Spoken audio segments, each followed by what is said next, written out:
रूपी नजर माँ झूल गे ना। संझा तरोई फूल गे वो तोरे रूपी नजर माँ झूल गे ना।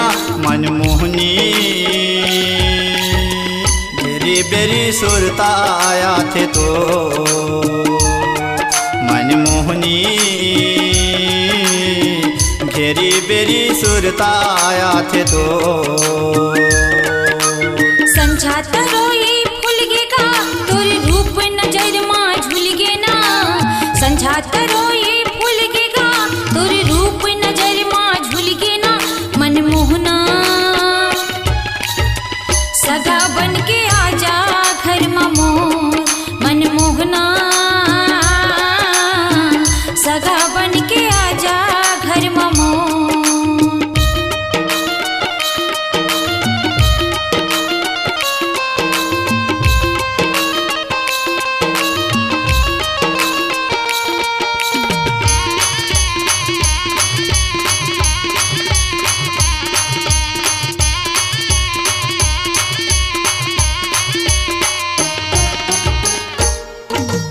रात के सपना दिन के सुरता काबर मोला आथेगा।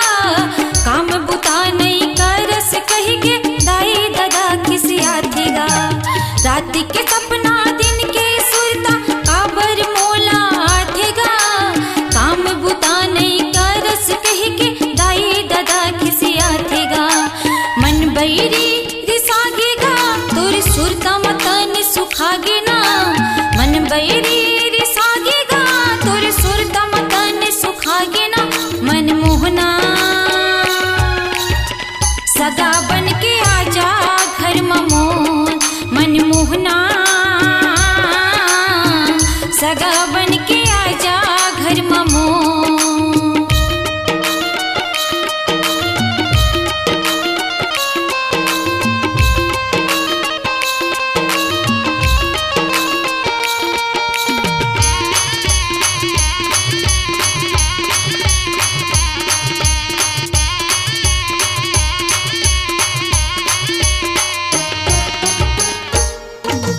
चारों पहर तोर सुरता आया थे काम होनी तैं डारे वो।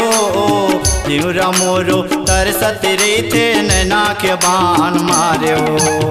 चारों पहर तोर सुरता आया थे काम होनी तैं डारे वो। जीवरा मोरो तरसत रही थे नैना के बान मारे वो। अन्न पानी नहीं सुहावे वो सुरता में नींद नहीं आवे ना। अन्न पानी नहीं सुहावे वो सुरता में नींद नहीं आवे ना। मनमोहनी फेरी बेरी सुरता आया थे तो मनमोहनी घेरी बेरी सुरता आया थे तो।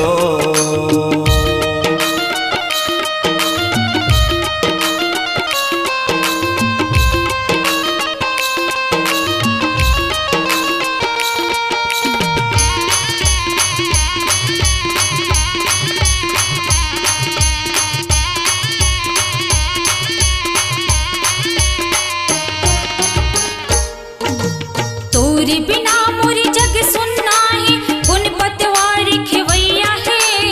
हरी जवानी आँखें मगड़ गे कत को दाग लगैया है। तोरे बिना मोरी जग सुनना है पुन पतवार खेवैया है। हरी जवानी आँखें मगड़ गे कत को दाग लगैया है। अब झन तरसाना गा बैहा संग मले जाना गा। अब झन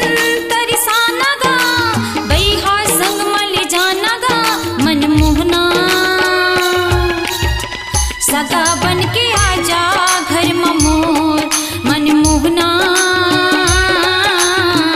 सगा बन के आजा घर मोर। संझा तरोई फूल गे वो तोर रूपी नजर माँ झूल गे ना। संझा तरोई फूल गे वो तोर रूपी नजर माँ झूल गे ना। मनमोहनी घेरी बेरी सुरता आया थे तो मनमोहनी घेरी बेरी सुरता आया थे तो। मनमोहना